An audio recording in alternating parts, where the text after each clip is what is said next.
ఆంధ్రప్రదేశ్లో IAS IPS ఆఫీసర్లు 2019 నుంచి 24 మధ్యలో జగన్మోహన్ రెడ్డి గారి సమక్షంలో పనిచేసిన ఆయన అధికారులు ఉన్నప్పుడు పనిచేసిన అధికారులు చాలా వివాదాలకు కేర్ ఆఫ్ అడ్రస్గా మారారు.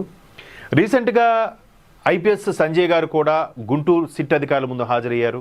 ఇప్పుడు మాజీ CID chief Sunil Kumar IPS గారు కూడా మరో వివాదంలో చిక్కుకున్నారు. అలాగే అడ్వకేట్ జనరల్ గారు కూడా సంజయ్ కుమార్ గారితో పాటు కేసులు ఎదుర్కొనే పరిస్థితి వస్తుంది. చాలామంది టీటీడీ ఈఓగా పనిచేసిన వాళ్ళు కానీ ప్రభుత్వానికి ఫేవర్గా ఉండి అత్యుత్సాహం ప్రదర్శించిన అధికారులు కానీ చంద్రబాబు నాయుడు గారిని అక్రమంగా అర్ధరాత్రి అరెస్ట్ చేశారనే విషయం అక్రమంగానే క్లియర్గా, ఎందుకంటే తర్వాత ఆయన ఎక్కడో గౌహతికి ఐపీఎస్ ఆఫీసర్ గౌహతికి ట్రాన్స్ఫర్ అయిపోవడం, ఆయన మీద సృష్టించిన పత్రాలన్నీ కాల్ చేయడం, ఇవన్నీ కూడా మనం వార్తల్లో చూసాం. సో ఇక్కడ ఒక ఐపీఎస్ స్థాయిలో ఉండే వ్యక్తి సామాజిక వర్గాల గురించి ప్రస్తావించడం, అలాగే ఆయన ఎవరు ప్రవీణ్ ప్రకాష్ అని ఒక ఆయన ఉండేవారు, ఎడ్యుకేషన్కి సంబంధించిన ఒక ఐఏఎస్ ఆఫీసర్, ఆయన కూడా ఐఆర్ఎస్ అనుకుంటూ ఎవరైతే ఏ ప్రభుత్వ అధికారి ముఖ్యంగా ఉపాధ్యాయ సంఘాలు ఎక్కువ ఉన్నాయి కాబట్టి వాళ్ళు ఎక్కడైనా ప్రశ్నించినా వెంటనే సస్పెన్షన్, వాళ్ళకి ఎక్స్ప్లెనేషన్, మీరు అమరావతికి లేదా తాడేపల్లికి వచ్చి ఎక్స్ప్లెనేషన్ ఇచ్చుకోవాలి, లేదా అమరావతికి వచ్చి ఎక్స్ప్లెనేషన్ ఇచ్చుకోవాలి, ఊరికే అన్నీ ప్రతిదీ కూడా ఒక ఆ 5 ఏళ్లలో సింగిల్ ₹1 టీఏడిఏ కూడా అనౌన్స్ చేయలేదు. అంటే దాని మీద ఎక్స్పెక్టేషన్స్ పెట్టుకొని కొంతమంది చాలా పిల్లల ఎడ్యుకేషన్ అయితే అవ్వచ్చు, ఇల్లు కట్టుకోవడం చాలా ఇబ్బందులు పడ్డారు. అంటే ప్రభుత్వ అధికారం మాకు రావాల్సిన లాంఛనంగా రావాల్సిన కూడా ఇవ్వరా అనే స్థాయి, ఎవడైనా ప్రశ్నిస్తే వాడిని అరెస్టులు, సస్పెన్షన్.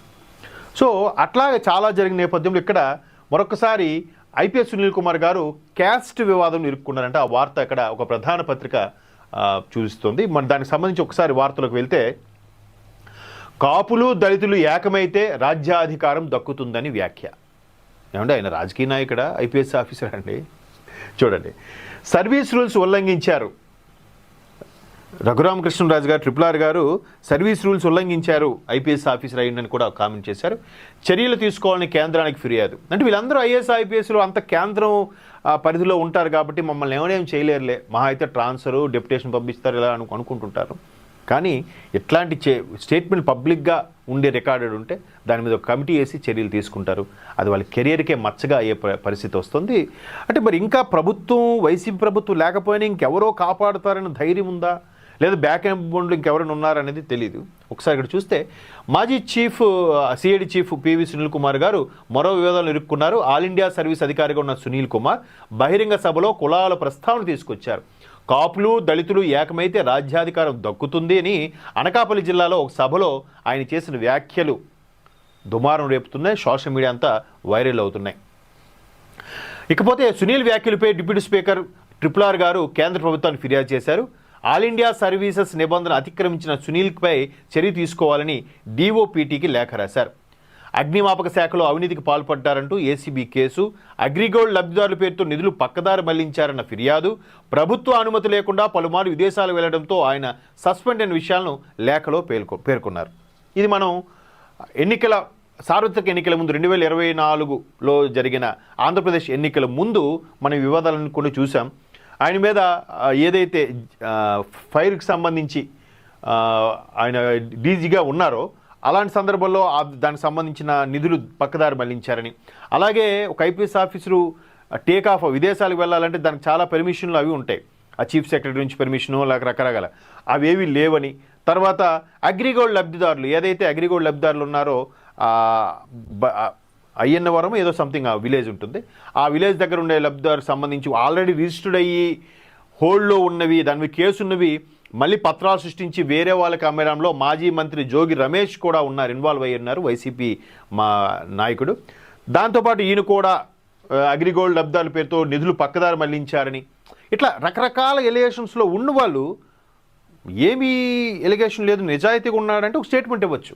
ఇన్ని ఎలిగేషన్లు ఉంటూ మళ్ళీ స్టేట్మెంట్, మళ్ళీ దీన్ని కక్ష సాధింపడం, వేరే యాంగిల్ తీసుకుంటే వాళ్ళ ధైర్యం చూడండి.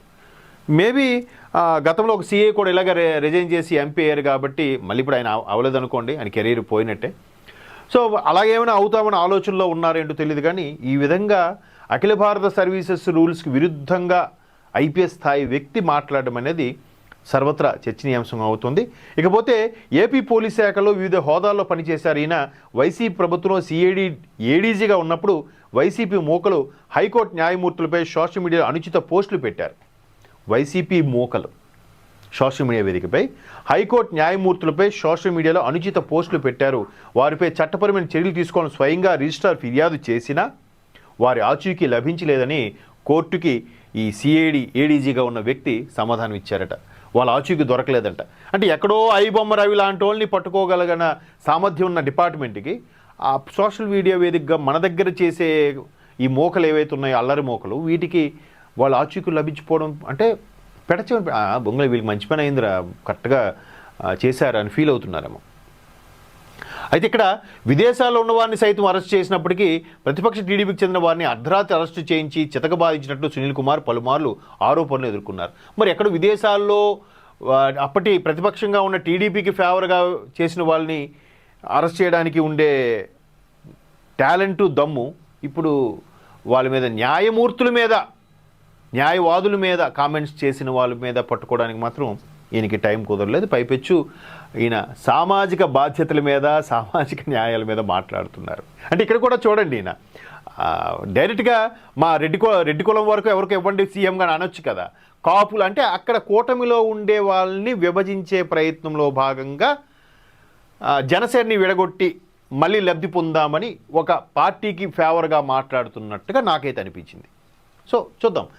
దీని మీద ఇప్పుడు ట్రిపుల్ గారు కేంద్ర సర్వీసెస్ కూడా లేఖ రాశారు కాబట్టి డిప్యూటీ స్పీకర్ ట్రిపుల్ గారు రాశారు. దీనిపై మరి ఎటువంటి చర్యలు తీసుకుంటారనేది చూడాలి.